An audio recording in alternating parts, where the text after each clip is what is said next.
Solid state मध्ये आपण different properties बघितले. आता सॉलिड स्टेट मध्ये डिफरंट प्रॉपर्टीज कोणते कोणते बघितले की solid have definite shape, definite volume, solid have strong intermolecular force of attraction, solid have zero kinetic energy कारण constituent particles are very close to each other.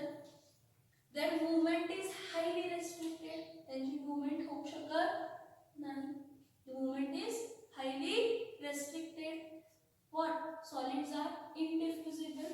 म्हणजे दोन सॉलिड ने आजूबाजूला ठेवले तर ते एक दुसऱ्यामध्ये मिक्स होणार नाही. Intermixing capacity is 0. Compressibility incompressible.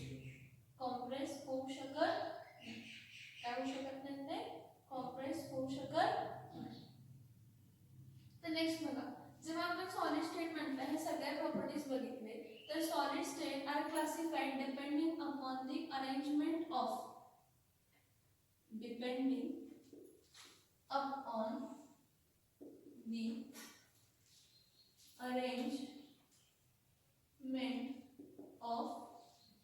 constituent particles.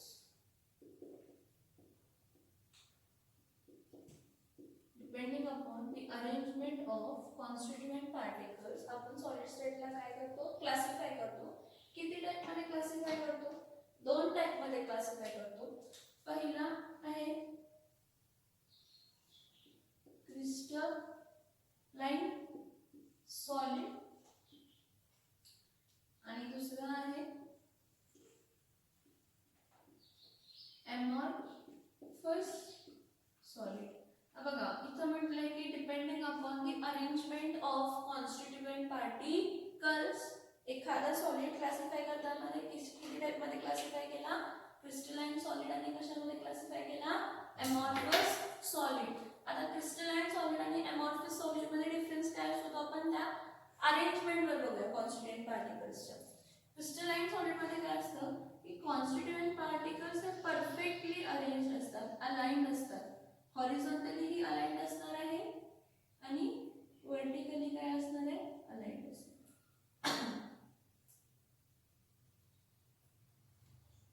हा माझ्या स्ट्रक्चर मध्ये तर थोडे गॅप भी राहिले असतील पण असे गॅप वगैरे राहत नाही. थोडे लक्षात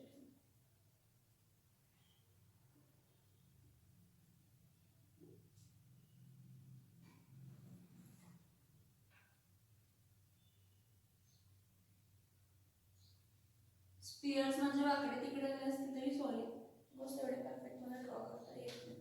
ही अरेंजमेंट कोणाची आहे क्रिस्टलाइन सॉलिडची. हा एक सिंगल स्पियर म्हणजे कॉन्स्टिट्यूएंट पार्टिकल आहे. आता तो कॉन्स्टिट्यूएंट पार्टिकल मॉलिक्यूल असू शकतो, कॅटायन असू शकतो, एनायन असू शकतो, एलिमेंट असू शकतो, कोणताही एलिमेंट सिंगल मेटल ॲटम असू शकतो किंवा नॉन मेटल ॲटम असू शकतो किंवा मेटलाइट असू शकतो. असं नाही की मेटल आणि नॉन मेटलाइट म्हणजे मेटलाइट असणार नाही. हा कॉन्स्टिट्यूएंट पार्टिकल आहे. तो कॉन्स्टिट्यूएंट पार्टिकल मॉलिक्यूल असू शकतो, ॲटम असू शकतो, आयन असू शकतो. आता हा क्रिस्टलाइन सॉलिड मध्ये काय म्हटलं in crystalline solid the constituent particles are perfectly arranged in a long range order. म्हणजे आता हे जर तुम्हाला दिसलं तर हा रो बघा अलाइन्ड आहेत का हॉरिझॉन्टली. हे रोज अलाइन्ड आहेत का हॉरिझॉन्टली आहे. वर्टिकली पण काय आहे अलाइन्ड. हा जरा तिरकी अलाइन्ड आहेत पण अलाइन्ड आहेत. कन्सिडर करा की ते स्ट्रेट अलाइन्ड आहेत म्हणून. हा मग आता amorphous सॉलिड्स मध्ये बघा काय असतात. amorphous सॉलिड मध्ये हे कॉन्स्टिट्यूएंट पार्टिकल्स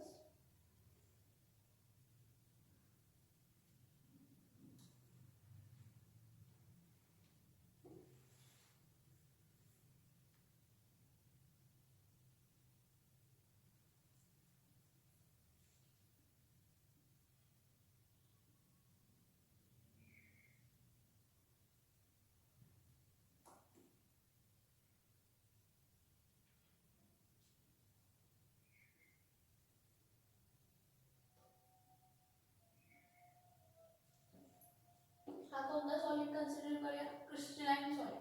मला सांगा ह्या क्रिस्टलाइन नाही amorphous सॉलिड. हा सॉलिड कोणता आहे तर amorphous सॉलिड आहे. काय डिफरन्स आहे दोघांमध्ये अरेंजमेंट, स्ट्रक्चर पेक्षा काय म्हणूया अरेंजमेंट. कोणाची अरेंजमेंट? Constituent पार्टिकल्सची arrangement.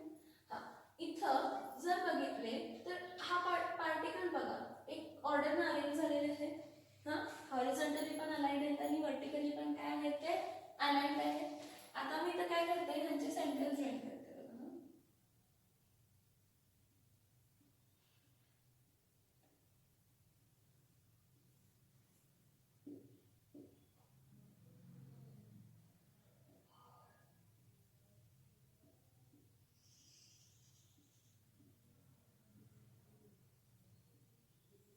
आता ह्याचे जर मी सेंटर्स जॉईन केले तर हे सेंटर्स जॉईन केल्यानंतर काय फॉर्म झालंय स्क्वेअर. हा अरे हे कॉन्स्टंट पार्टिकल्स एका डेफिनेट पॅटर्न मध्ये अरेंज आहेत म्हणू शकतो ना. म्हणजे इथं काय होतंय स्क्वेअर रिपीट होत चालेल 2 डायमेन्शन मध्ये. हे स्क्वेअर 2 डायमेन्शन मध्ये पण 3 डायमेन्शन मध्ये ह्याची अरेंजमेंट बघितली तर कशी असणार आहे हे काहीतरी असे क्यूबिक स्ट्रक्चर येईल का. क्यूबिक स्ट्रक्चर येईल का. मागे 4 आणि पुढे 4. हे काय म्हणतीये हा 2 डायमेन्शन मध्ये, हा काय म्हणतीये 3 डायमेन्शन मध्ये. हा सिंगल स्ट्रक्चर आहे. काय म्हणते मी सिंगल स्ट्रक्चर आहे. असेच हे जेव्हा रिपीट होतात ना स्ट्रक्चर सेम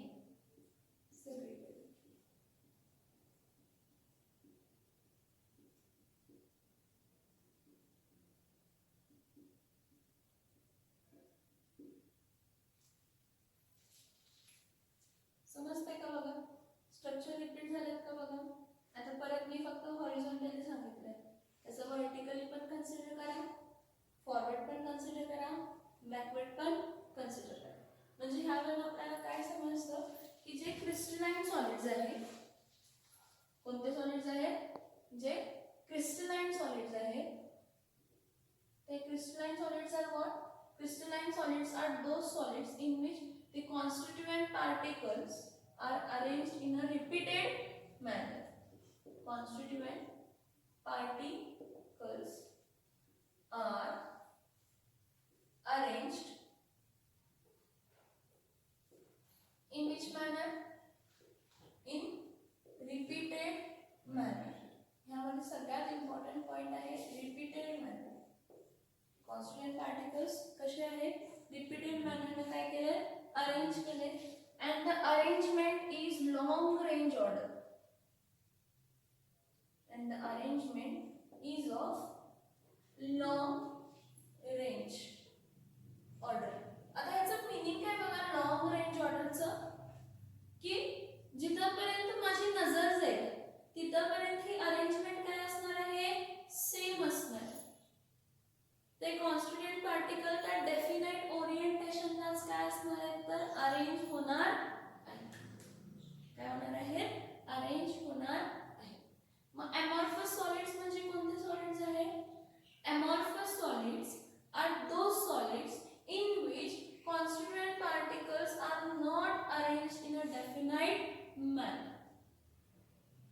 त्यांची अरेंजमेंट काय नाहीये डेफिनाइट नाहीये किंवा रिपीटेड मॅनर मध्ये अरेंजमेंट नाही झालेली, किंवा जरी अरेंजमेंट झाली असेल तर it is a short range order. Arrangement जरी झाली असेल तर ती कसली ऑर्डर आहे शॉर्ट रेंज. हा बघा की हा हा हा पण इथं मी ह्याला जॉईन केलं इथं काय फॉर्म होतंय स्क्वेअर. पण ह्या पुढे मी जॉईन करू शकते का स्क्वेअर फॉर्म होण्यासाठी. कुठं फॉर्म होतोय का हा बघा थोड्या थोड्या जागेला कॉन्स्टिट्यूएंट पार्टिकल्स काय आहेत छोटे आहेत, थोड्या साईजला काय आहेत मोठे आहेत ना. म्हणजे in amorphous solid the constituent particles are not in a repeated manner. their arrangement is disturbed, and if arrangement is repeated also it is for a short range order. The order कशी आहे short range order. So इधर बघा amorphous solids. इधर amorphous solids मध्ये बघा constituent particles are arranged in a repeated manner. च्या इकडे काय येणार आहे here amorphous solids मध्ये काय येणार आहे they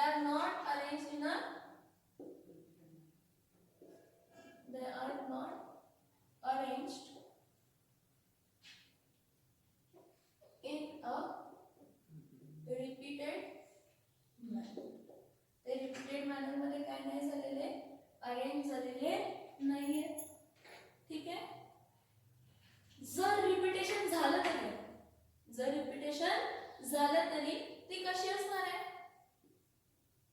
arrangement is of long range और short range order? Arrangement is of short range order. Arrangement कसली ऑर्डरची असणार आहे? Short range order. नाव एक लक्षात घ्या की अमॉर्फस सॉलिड्सला ना आणि दोन नाव आहेत. अमॉर्फस सॉलिड्सचं आणि एक नाव कोणतं आहे तर स्युडो सॉलिड्स. अमॉर्फस सॉलिड्सचं आणि एक नाव काय आहे? Pseudo solids. Pseudo solids, pseudo म्हणजे फेक, खोटं, खोटे सॉलिड्स म्हणजे दिसतात सॉलिड सारखे पण प्रॉपर्टीज त्यांचे सॉलिड सारखे नसणार. राइट? राइट और रॉंग? राइट और wrong? Right. Pseudo solids, pseudo solids म्हणजे खोटे सॉलिड्स, दिसतात सॉलिड सारखे पण सॉलिड सारखे बिहेव करणार नाही. ओके. किंवा त्याला आणि एक नाव आहे सुपर कूल्ड लिक्विड्स. त्याला आपण काय म्हणतो? Super cooled liquids. म्हणजे एखाद्या लिक्विडला खूपच खूपच खूपच थंड केले म्हणून तो कोणत्या स्टेट मध्ये गेलाय? Solid state. सो बघा, amorphous solids are those solids in which the constituent particles are not arranged in a definite manner, in a repeated manner. If there is a repetition, जर रिपीटेशन असेल तर ती repetition कशी आहे? Short range. Perfect repetitions नाहीये, perfect repetitions नाहीये, perfect order नाही. So here when we say crystalline solid, तर क्रिस्टलाइन सॉलिड मध्ये एक येणार की हां कॉन्स्टिट्यूएंट पार्टिकल्स एका डेफिनेट अरेंजमेंट मध्ये आहेत. आणि अमॉर्फस सॉलिड झाले तर कसे आहेत? They are not in a definite arrangement. कशी अरेंज झाले ते? आणि जर कुठे अरेंजमेंट झाली तर ती शॉर्ट रेंज आहे, तिथल्या तिथंच आहे, ती दूरपर्यंत आपल्याला दिसत जाणार नाही. अमॉर्फस सॉलिड्सलाच आपण काय म्हणतो? सुडो सॉलिड्स किंवा त्यालाच आपण काय म्हणतो तर super cooled liquids. Crystalline solids चे examples metals, non metals, metalloids, compounds, जेवढे कंपाउंड्स आपल्याला दिसतात ते. Next salts, NaCl, KCl. Crystalline सॉलिडचे एक्झाम्पल. अमॉर्फस सॉलिडचा एक्झाम्पल तुम्ही मला एखादा एक्झाम्पल सांगा. Amorphous solids. Glass. Glass. Okay. Glass. Again examples of amorphous. सांगा. ग्लास म्हणण्यापेक्षा मी एक सिंपल सांगते तुम्हाला. टार. टार म्हणजे काय? डाबर, कोलटार, डाबर. उन्हाच्या दिवसात बघा वितळते जरा तो हा आणि चिकटते पायाला. पण जेव्हा तो थंड झालाय तो सॉलिड स्टेट मध्ये होता ना, सॉलिड स्टेट मध्ये होता म्हणजे त्याची तो वितळायला पाहिजे होता का? कोणत्याही टेम्परेचरला तो वितळू शकतो का? जर एखादा सॉलिड आहे तो कोणत्याही टेम्परेचरला वितळू शकतो का? जरा जरी हीट केलं तरी वितळू शकतो का? म्हणजे हा वितळत होता ना, कोणत्याही टेम्परेचरला वितळत होता, त्याची डेफिनेट मेल्टिंग पॉइंट नव्हती. बरं एक्झाम्पल्स बघूया, नंतर आपण डिफरन्स स्प्लिट करताना आणि बघूया. टार हा एक्झाम्पल आहे अमॉर्फस सॉलिडचा. त्यानंतर मग प्लास्टिक.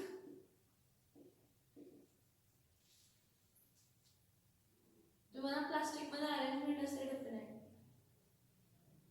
नाही अरेंजमेंट प्लास्टिक मध्ये. त्यानंतर तुम्ही जे म्हटला ग्लास, तर ग्लास हा का असतो ते मी नंतर explain. Most best examples of amorphous solids are coal tar, plastic and what? Glass. Coal tar, डांबर, कोल टार, प्लास्टिक आणि कोणता आहे तर ग्लास. कार्बन आहे ना, कार्बन. कार्बनचे दोन टाईपचे कंपाऊंड येतात, क्रिस्टलाइन सॉलिड्स पण येतात आणि अमॉर्फस सॉलिड्स पण येतात. मग तुम्हाला घरी जो कोळसा मिळतो, कोळसा, घरी जो कोळसा असतो त्यानंतर जी पावडर असते राख, ते सगळे अमॉर्फस आहे.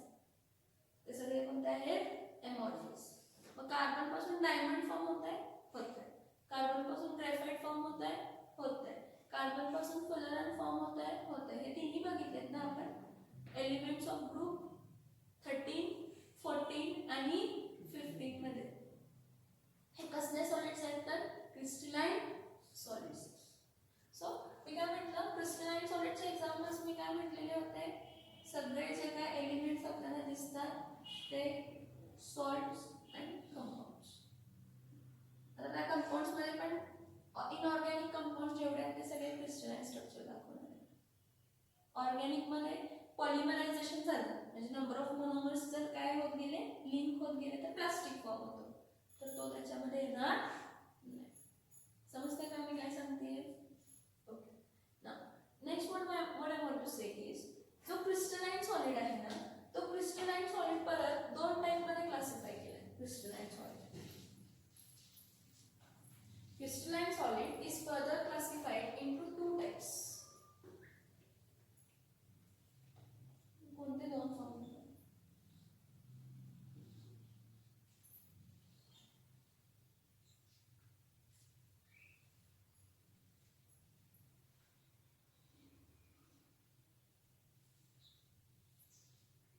Crystalline solid is further classified into two types depending upon the ratio or structure or similarities between the structure. Crystalline solid is classified into two types depending upon the similarity of structure or difference between the structure. That two types are crystalline solid मध्ये पहिला type आहे isomorphous crystalline solid. कोणता crystalline solid? Isomorphous crystalline solid. आणि दुसरा कोणता आहे तर पॉलीमॉर्फस crystalline solid. So काय म्हणते मी, crystalline solid is further classified depending upon the similarity in structure or depending upon the difference in the structure as isomorphous solids and polymorphous. आता isomorphous solids म्हणजे कोणते सॉलिड्स असतात बघा, दोन डिफरंट कंपाऊंड्स आहेत, दोन वेगवेगळे कंपाऊंड आहेत, पण त्यांची अरेंजमेंट काय झालेली आहे, सेम टाइप मध्ये झालेली आहे. त्याची अरेंजमेंट कशी झालेली आहे, सेम टाइप. म्हणजे फॉर एक्झाम्पल एखादा कन्सिडर करा की CaCO3 कोण आहे, कॅल्शियम कोण आहे, कार्बोनेट आहे, ठीक आहे. आणि काय घेते MgCO3 कोण आहे, मॅग्नेशियम कोण आहे, कार्बोनेट आहे. ह्यामध्ये कॅल्शियम एक तर इथं मॅग्नेशियम पण काय आहे, एक. ह्यामध्ये कार्बन एक आहे तर इथं पण कार्बन किती आहे, एक. ह्यामध्ये ऑक्सिजन 3 आहे तर इथं पण ऑक्सिजन किती आहे, 3. म्हणजे याचा ॲटॉमिक रेशो काय येतोय, same. Most of the cases मध्ये, सगळ्या केसेस मध्ये अप्लाय होत नाही. Isomorphous, iso same, morphous form, same form of crystalline solids. बघा समजते का आता? आइसो म्हणजे काय म्हटलं, सेम. मॉर्फस म्हणजे काय म्हटलं, फॉर्म. मग same form of crystalline solids. कसले फॉर्म्स ऑफ क्रिस्टलाइन सॉलिड्स आहेत, सेम फॉर्म. म्हणजे दोन different compounds having similar structures. Two different compounds having similar structure. Having what structures, having similar structures are called as what crystalline solids?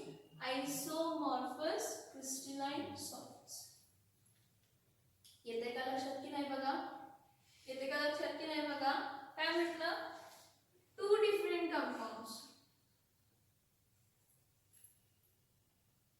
To different compounds or elements may be mostly आपण compounds घेतो कारण atomic ratio तिथं आपण mostly जाणून घेतो.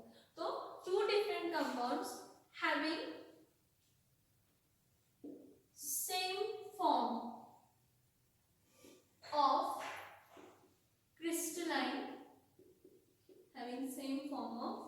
crystalline structure. 2 different compounds having same form of what? Crystalline structures are called as which substances? Isomorphous crystalline substances. मग mostly ह्यामध्ये काय बघितलं माहिती आहे, ज्या ज्या कंपाऊंडचे ॲटॉमिक रेशो सेम आहेत ना, ज्या ज्या कंपाऊंडचे ॲटॉमिक रेशोज काय आहेत सेम आहे, त्यांचं क्रिस्टलाइन स्ट्रक्चर पण काय येत होता सेम. त्यांचा क्रिस्टलाइन स्ट्रक्चर पण काय होत होता सेम. पण हे सगळ्या 100% ला ऍप्लिकेबल आहे का नाही, कारण ह्याचं एक हे बघा एक्सेप्शनल केस बघा. ह्याची एक्सेप्शनल केस कोण आहे? NaCl आहे आणि KCl आहे. ठीक आहे. NaCl चा रेशो काय आहे? Na 1 आहे, Cl पण काय आहे 1 आहे, K 1 आहे आणि Cl पण काय आहे 1 आहे. आहे का की नाही आहे? आहे ना. मग यांचा ॲटॉमिक रेशो सेम आहे. ॲटॉमिक रेशो जर सेम असेल तर याचा फॉर्म कसा असायला पाहिजे? क्रिस्टलाइन फॉर्म काय असायला पाहिजे होता सेम. ओरिएंटेशन काय असायला पाहिजे होती सेम. पण ह्याचं क्रिस्टलाइन स्ट्रक्चर दोघांचं सेम नसतं. For many of the compound, खूप साऱ्या कंपाऊंड साठी आपल्याला असं दिसलं की त्यांचे काय सेम होतं, ॲटॉमिक रेशो काय होता सेम होता, आणि म्हणून आपण म्हटलं की हा म्हणून त्यांचा क्रिस्टलाइन फॉर्म पण काय असेल सेम आहे. म्हणून आपण काय म्हणू शकत होतो, त्यांचा क्रिस्टलाइन फॉर्म पण काय म्हणू शकत होतो सेम आहे असं आपण कन्सिडर करू शकत होतो. पण असे 2-3 स्ट्रक्चर्स मिळाले की ज्यांचा ॲटॉमिक रेशो सेम होता पण त्यांचा क्रिस्टलाइन फॉर्म काय नव्हता सेम नव्हता. आता पॉलीमॉर्फस बघा. पॉलीमॉर्फस पॉली म्हणजे काय रे? 1 2 3 4 और मेनी. काय पॉली म्हणजे हे पॉइंट समजला का सांगा मला. Isomorphous substances are those substances whose crystalline forms are same. Arrangement त्यामध्ये काय आहे सेम. हा कॉन्स्टिट्यूएंट पार्टिकल वेगवेगळे आहेत पण ते अरेंज झाताना काय झालेले आहे सेम अरेंजमेंट मध्ये काय आले फॉर्म झाले. त्याला आपण काय म्हणतो तर आयसोमॉर्फस क्रिस्टलाइन सॉलिड. मग त्यासाठी आपण काय म्हटलं की हा आयसोमॉर्फस क्रिस्टलाइन सॉलिड्स म्हणजे कोण असतात, तर आयसोमॉर्फस क्रिस्टलाइन सॉलिड्स म्हणजे असे असतात की ज्यांचा ॲटॉमिक रेशो काय येईल सेम. पण खूप सारे कंपाऊंड्स होते की ज्यांचा ॲटॉमिक रेशो काय येत नव्हता सेम येत नव्हता. ज्यांचा ॲटॉमिक रेशो काय येत नव्हता सेम येत नव्हता. म्हणून आपण ॲटॉमिक रेशो सेम म्हणजे आयसोमॉर्फस सॉलिड असं म्हणू शकत नाही. There are some exceptional cases. Now next polymorphous crystalline solid. हा polymorphous same substance existing into different crystalline structures. Same substance can form many different crystalline structures.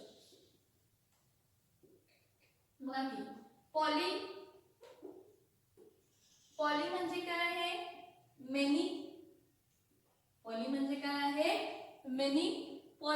Many form polymorphous morphous form many form of crystalline solids म्हणजे same substance असणार आहे. Can form many different crystalline structures. That crystalline solids are called as what polymorphous crystalline solids. त्याला आपण कोणता solid म्हणतो polymorphous crystalline solid. आता बघा हा, ह्याचं एक्झाम्पल दिलं की तुम्हाला लक्षात येईल. परत कार्बन आहे की नाही, कार्बन हा, ह्या कार्बनची अरेंजमेंट होते. एक डेफिनेट अरेंजमेंट, हा sp3 हायब्रिडायझेशन डायमंड, हा sp2 हायब्रिडायझेशन ग्रेफाइट, sp3 और sp2 हायब्रिडायझेशन फुलरन. फुलरन किंवा आपण त्याला काय म्हणतो, बकमिन्स्टर बॉल. काय म्हणतो आपण त्याला, बकमिन्स्टर बॉल. कार्बनच आहे ना सगळ्यामध्ये, कार्बनच आहे ना, same substance no, same substance is getting arranged in a variety of manner. That substances, that crystalline forms are called as polymorphous crystalline solids. त्याचे कोणते सॉलिड्स असणार आहेत, पॉलीमॉर्फस क्रिस्टलाइन सॉलिड्स. सल्फर मध्ये पण दोन टाइप आहेत. सल्फर मध्ये मोनोक्लिनिक सल्फर आणि रोम्बिक सल्फर. कसला सल्फर, मोनोक्लिनिक सल्फर आणि रोम्बिक सल्फर. एक सल्फर रोम्बस सारखा दिसतो आणि एक सल्फर निडल असते ना, निडल, निडल म्हणजे आपला सुई दोरातला सुई असते ना लांबडी, तसल्यासारखा दिसतो. आपल्याला मोस्टली पॉलीमॉर्फसला best example, same substances having different crystalline structures are called as polymorphous crystalline solids. त्याला बेस्ट एक्झाम्पल कोण आहे, डायमंड, ग्रेफाइट आणि कोण आहे, फुलरन. आपण हे आधी पण काय केलेलं आहे, बघितलेलं आहे. आपण डायमंडचं स्ट्रक्चर कसा म्हणतो, हा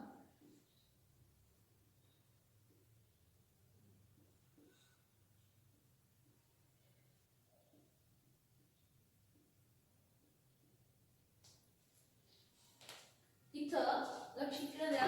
हा कार्बन आहे, हा कार्बन आहे, हा कार्बन आहे, हा कार्बन, हा कार्बन आहे, हा कार्बन आहे, हा कार्बन आहे, हा कार्बन आहे, हा कार्बन आहे. Carbon carbon carbon carbon carbon carbon carbon carbon carbon carbon carbon. हा 2 डायमेन्शन मध्ये दिसतोय. हा असतो कसा, 3 डायमेन्शन. प्लेन मध्ये तिघांना जॉईन आहे, 1 2 3. प्लेनच्या वरती किंवा प्लेनच्या मध्ये इथे एक जॉईन आहे, इथे एक जॉईन आहे, इथे एक जॉईन आहे, असा जॉईन असेल. म्हणजे इथे काहीतरी कार्बन असेल, चौथा कार्बन. हा जो कार्बन आहे आणि किती कार्बनला जॉईन असणार आहे, 4. म्हणजे हे जे काय आहेत ना स्ट्रक्चर्स मध्ये, आता हा दोघांना जॉईन आहे ना, म्हणजे आणि कितीला जॉईन असणार आहे, 2. वरती प्लेनच्या वरती एक असेल, प्लेनच्या खाली एक असेल. त्यामुळे आपण काय म्हणतो, हा इथं 3 दिसत आहेत ह्याला, इथं ह्याला 3 दिसत आहेत. म्हणजे ह्याचा चौथा मागे असेल किंवा पुढे असेल. 3 दिसत आहेत मागे किंवा पुढे, 2 दिसत आहेत मागे किंवा पुढे आणि वरती एक असेल. हा त्या स्ट्रक्चर मध्ये हा जर बघितला तर कार्बनला किती बॉन्ड झाले, 4. 4 सिग्मा बॉन्ड आहे. म्हणजे हा कार्बन कसला हायब्रिडाइज्ड आहे, sp3. आता ग्रेफाइट, ग्रेफाइट मध्ये काय होते, असे हेक्सागॉन्स असतात.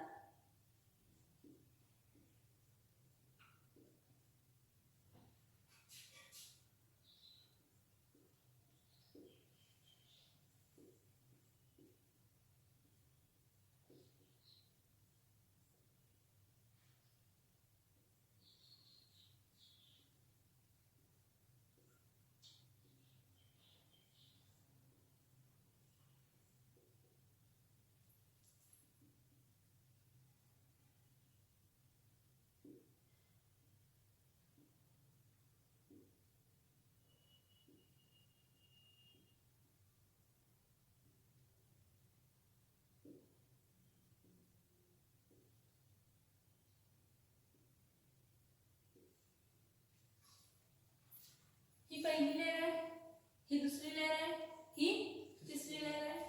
इकडे सगळे कार्बन्स आहेत हेक्सागॉनच्या फॉर्म मध्ये.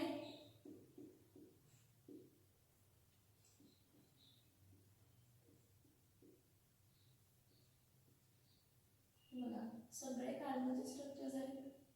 माझे हेक्सागॉन्स परफेक्ट आले नसेल तरी पण सांगा, असं म्हणजे इमॅजिन करा की एक परफेक्ट हेक्सागॉन्स आहे, त्यामध्ये कार्बन्स आहेत म्हणून.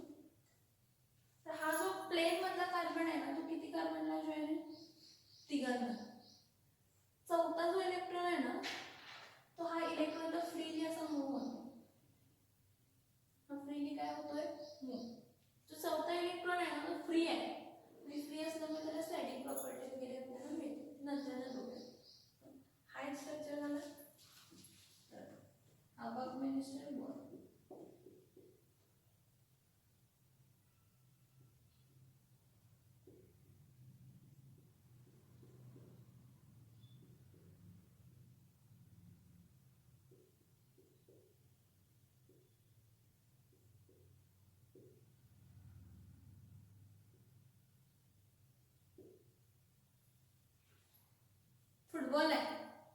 फक्त हेक्सागॉन दाखवलंय, त्यामध्ये पेंटागॉन्स पण फॉर्म होतात.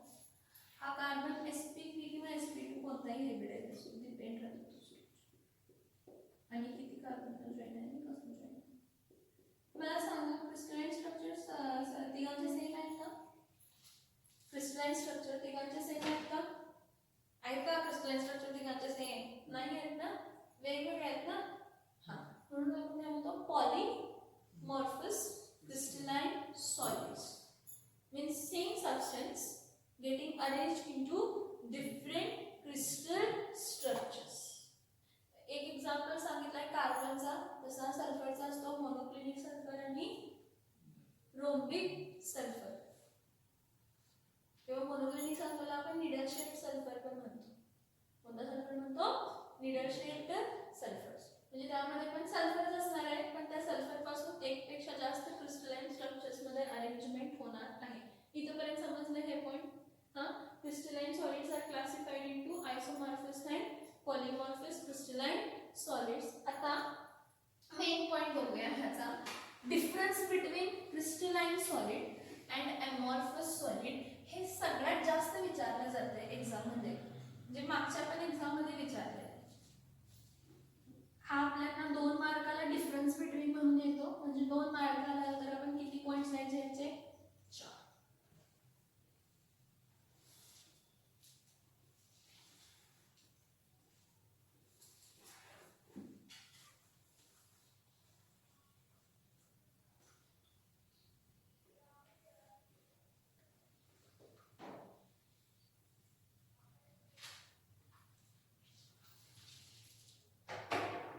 Now see, the crystalline solid and amorphous solids, they are having main differences in between them, and that differences are very important for your examinations and to understand also. हा point नंतर आपण फक्त crystalline solid बद्दल discuss करणार आहे, amorphous solid बद्दल discuss करणार नाही. त्याचं रिझन काय का नाही ते पण बघू, डिस्कस करणार, पण हायर स्टडीजला आपण अमॉर्फस सॉलिड बद्दल डिटेल मध्ये स्टडी करू. तर बघा, difference between crystalline solid and difference between amorphous solid. ना क्रिस्टलाइन सॉलिड मधला पहिला डिफरन्स तुम्ही सांगू शकताय का? क्रिस्टलाइन सॉलिड मधला पहिला difference, in crystalline solids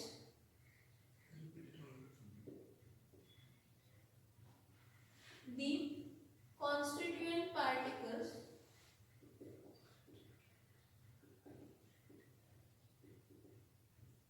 are arranged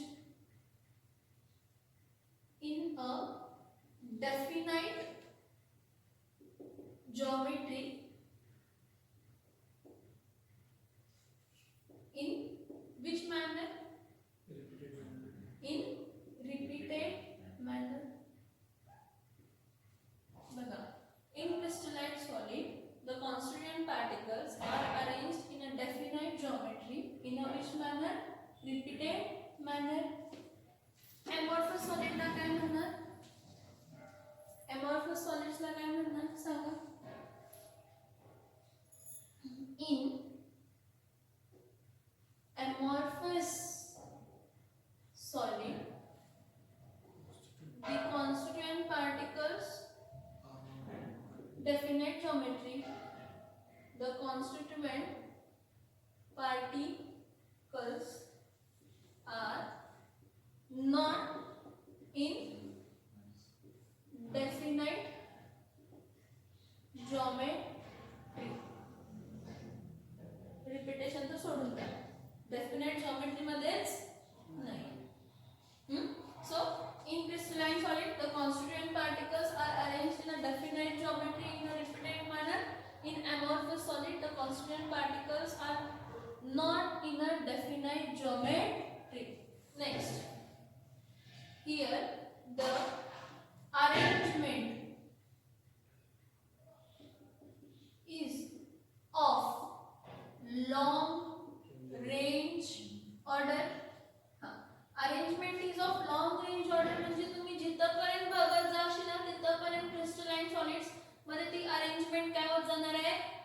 repeat cube form होत असेल तर क्यूब फॉर्म होणार, हेक्सागॉन्स फॉर्म होत असेल तर हेक्सागॉन्स काय होत जाणार आहे, फॉर्म होत जाणार आहे. नेक्स्ट बघा, हियर द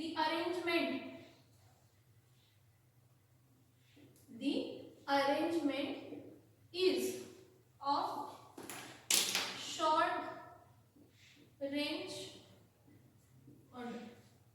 द अरेंजमेंट कशी ऑर्डरची आहे, शॉर्ट रेंज ऑर्डर. नेक्स्ट बघा, मला तुम्ही आता सांगताय हां, क्रिस्टलाइन सॉलिड्स मध्ये कॉन्स्टिट्यूएंट पार्टिकल्स परफेक्टली अरेंज असतात ना. हां, डेफिनेट ऑर्डर असते ना, लॉंग रेंज ऑर्डर असते. मग त्याला मी जर हीट केलं तर हीट करताना सगळे बॉन्ड्स ब्रेक होत यायला पाहिजे. म्हणजे हे जर एक क्रिस्टलाइन सॉलिड आहे, हा जो क्रिस्टलाइन सॉलिड आहे, हा जो क्रिस्टलाइन सॉलिड आहे, ह्या क्रिस्टलाइन सॉलिड मध्ये जर मी हीट करायला लागले तर ह्यामधला ह्या दोघांमधला ह्या दोघांमधला ह्या दोघांमधला ह्या दोघांमधला ह्या दोघांमधला ह्यातला ह्यातला ह्यातला ह्यातला ह्यातला ह्यातला असा पण बॉन्ड, सगळे बॉन्ड पहिला काय व्हायला पाहिजे, ब्रेक व्हायला पाहिजे. बॉन्ड म्हणजे काय, जे इंटरमॉलिक्युलर फोर्स ऑफ अट्रॅक्शन आहे, जे जोडून ठेवते. जेव्हापर्यंत एक डेफिनेट पॉइंट रीच होत नाही ना, तेव्हापर्यंत ते मेल्ट होत नाही.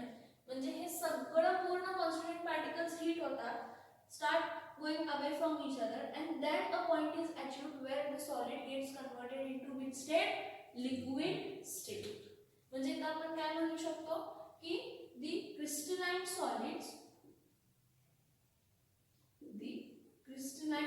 solid have definite and characteristic melting point. म्हणजे जेव्हापर्यंत तो पॉइंट अचीव होत नाही, कॅरेक्टरिस्टिक मेल्टिंग पॉइंट म्हणजे जेव्हापर्यंत तो पॉइंट अचीव होत नाही.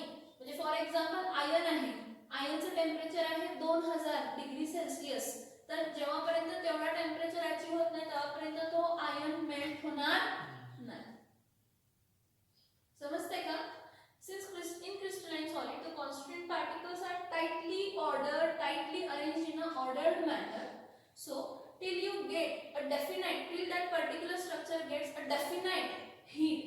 Now this definite heat will be given when you are heating it, means when you are increasing a temperature, and a temperature where solid gets converted into liquid is called as its melting point. म्हणजे जेव्हापर्यंत एखादा definite आणि characteristic melting point येत नाही तेव्हापर्यंत crystalline solids melt होणार नाही. मला सांगा, अमॉर्फस सॉलिडला डांबर लक्षात घ्या आणि सांगा मला, किंवा प्लास्टिक लक्षात घ्या आणि सांगा, त्याला डेफिनेट आणि कॅरेक्टरिस्टिक मेल्टिंग पॉइंट असेल का? नाही. डांबरला जरा जरी हीट झाला तर मेल्ट झाला, प्लास्टिक तुम्ही जरा जरी घेतला तर तेवढा तो पातळ जरी होतो किंवा नरम तरी पडतो ना, म्हणजे त्याला डेफिनेट मेल्टिंग पॉइंट आहे का? नाही. कॅरेक्टरिस्टिक मेल्टिंग पॉइंट आहे का? नाही. आपण काय म्हणतो, कारण त्यांच्यामध्ये अरेंजमेंटच प्रॉपर नाही आहे बाळांनो, म्हणून. So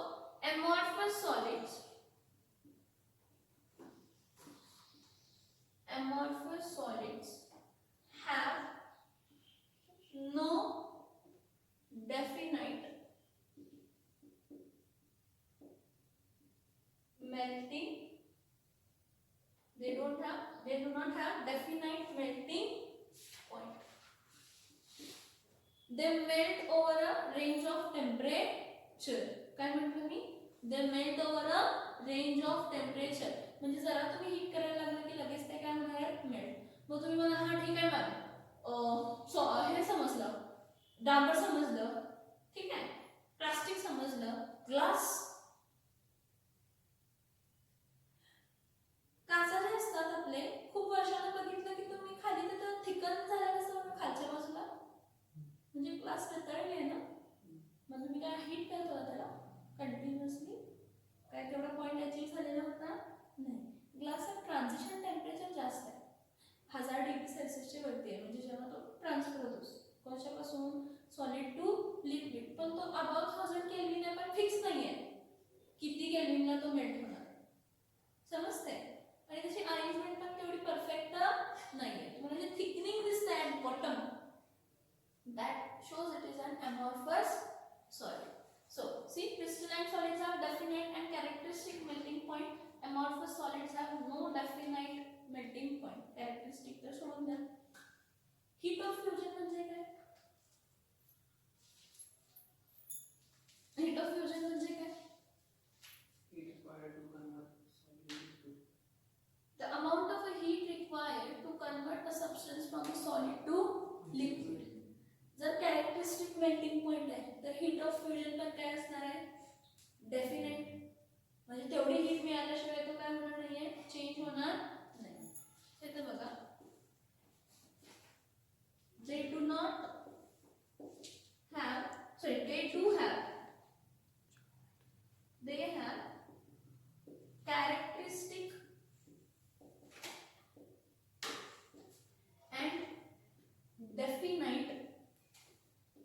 characteristic and definite heat of fusion. Heat of fusion म्हणजे काय? Fusion means conversion of solid into which state? Liquid state. But this जसं त्यांचं मेल्टिंग पॉइंट डेफिनेट आहे, म्हणजे जेव्हापर्यंत एवढी हीट मिळत नाही हे सगळे बॉन्ड्स ब्रेक म्हणजे सगळे अरेंजमेंट्स ब्रेक करण्यासाठी, तेव्हापर्यंत तो सॉलिड कशामध्ये कन्वर्ट होणार नाही?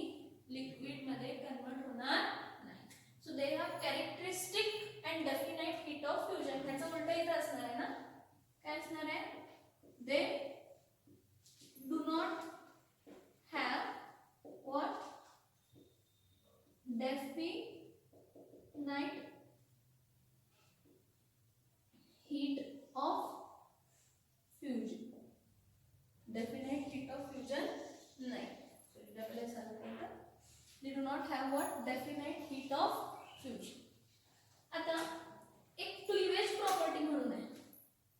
त्या डिफरन्स मध्ये सगळं ऍड करायचं, पण ती प्रॉपर्टी समजून घेऊया. Cleavage property. आता ही क्लीवेज प्रॉपर्टी काय आहे बघा. तुम्ही कोणता तरी crystalline solid with a sharp knife cut केला. कशाने कट केला? विथ अ व्हॉट कट केला? शार्प नाइफ जर कट केला तर तुम्हाला स्मूथ सरफेस मिळतो. कसला सरफेस मिळतो? स्मूथ. जर तो सॉलिड क्रिस्टलाइन सॉलिड असेल तर, जर तो सॉलिड क्रिस्टलाइन सॉलिड असेल तर when you cut a crystalline solid with a sharp edged knife, what it will give? Smooth surface. Or a substance when cut with a sharp edged knife, and if it gives a smooth surface, जर तो smooth surface देत असेल तर तो काय आहे? crystalline solid. ठीक आहे. आता amorphous solid काय? जर हा स्मूथ सरफेस देत असेल तर मी एखाद्या amorphous सॉलिडला कशाने कट केला? शार्प एज्ड नाइफने कट केलं तर मला तो स्मूथ सरफेस देईल का रफ सरफेस देईल? Rough surface. कारण कॉन्स्टंट पार्टिकलची अरेंजमेंट कशी होती, त्यामुळे कोणता तरी कॉन्स्टंट पार्टिकल मध्ये आला असेल, कोणता तरी एकदमच खाली गेला असेल, कोणता तरी नसेलच, एम्प्टी स्पेसच असेल. काय असेल? एम्प्टी स्पेस असेल. एम्प्टी स्पेस असेल त्यामुळे म्हणजे स्मूथ सरफेस आपल्याला मिळणार नाही. बघा की ग्लास कट करा, ग्लासला तुम्ही शार्प एज नाइफने कट करा, ग्लासला कटिंग करा आणि हात लावा, तुम्हाला खडबडीत वाटतो तो सरफेस. म्हणजे परत तो काय सांगतोय की ग्लास काय आहे? कोणता सॉलिड आहे? amorphous solid. कोणता सॉलिड आहे? amorphous solid. म्हणजे according to the cleavage property, when a crystalline solid is cut with sharp edged knife, it gives which surface? It gives smooth